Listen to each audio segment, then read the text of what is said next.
বসন্ত যে এসে গেল, ফাগুনে মাতবে প্রিয়, টিয়েছিতে তুমি গেলে আমায় সঙ্গে নিও। পরে এসো পাঞ্জাবিটা হলুদ কিংবা নীল, শাড়ি আমি পরব রেখে তোমার সাথে মিল। কিনে দিও গাজরা ফুলের, লাগিয়ে দিও চুলে, বইমেলাতেও হবে যেতে, যেও না যেন ভুলে। বিকেলবেলা বন্ধুরা সব আসবে পুকুর পাড়ে, তখন তুমি গান ধরো এক আমায় উদাস করে।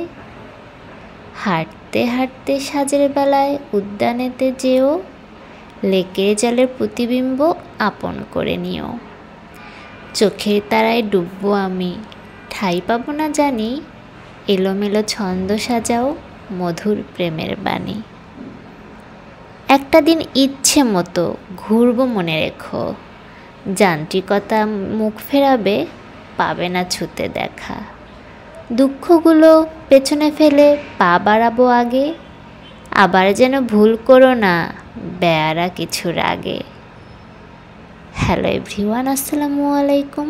কেমন আছেন সবাই? আলহামদুলিল্লাহ আমরা অনেক ভালো আছি। তো এই তো গত একটা ব্লগে আপনাদের সাথে শেয়ার করেছিলাম যে আমরা বসন্ত উপলক্ষে, ফাল্গুন উপলক্ষে একটু ঘুরতে বেরিয়েছিলাম। তো পলাশ আর শিমুল ফুলের কাছাকাছি গিয়েছিলাম। তো আমি কিছু পলাশ ফুল কুড়িয়ে এনেছিলাম। তো সেই পলাশ ফুলগুলো এনে কি করলাম, তো একটু আর কি সেগুলো দিয়ে কাজে লাগাইলাম। কাজে লাগানো বলতে একটু ডেকোরেশন করলাম, তারপরে কিছু ফটোশ্যুট করেছি আমার মেয়েকে নিয়ে। তো সেগুলো দিয়ে একটু ভাবলাম যে তাহলে একটা ভিডিও বানাই। আসলে মাঝে মাঝে অন্যরকম কিছু করতে কিন্তু ভালোই লাগে আমাদের, তাই না? তো এই বসন্তের আবহাওয়াটা তো একটু আনমনে আবহাওয়া, একটু কেমন জানি আবহাওয়া। তো এই আবহাওয়াতে যদি একটু অন্য মতো কিছু করা যায় তাহলে তো আরও একটু ভালো লাগে, মনটা একটু ভালো হয়ে যায়।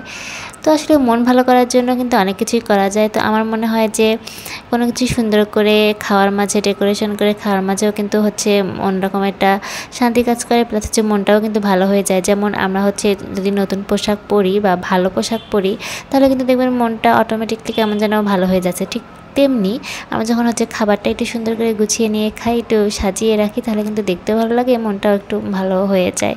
তো আর কি সেটাই করা, কিছুটা করলাম। তো এই তো এখানে দুধ চা করে নিয়েছি, আর এই পলাশ ফুল দিয়ে একটু সাজিয়ে নিয়ে একটু আর কি ঢং টং করে খাওয়া দাওয়া করেছি, এই যা।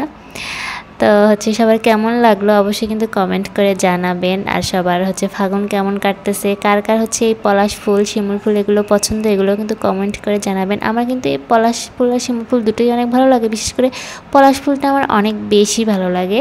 তো আমি দেখেন এই যে আরেকটা ভিডিও একটু ক্লিপ আছে, আমি পলাশ ফুল কুড়াচ্ছিলাম।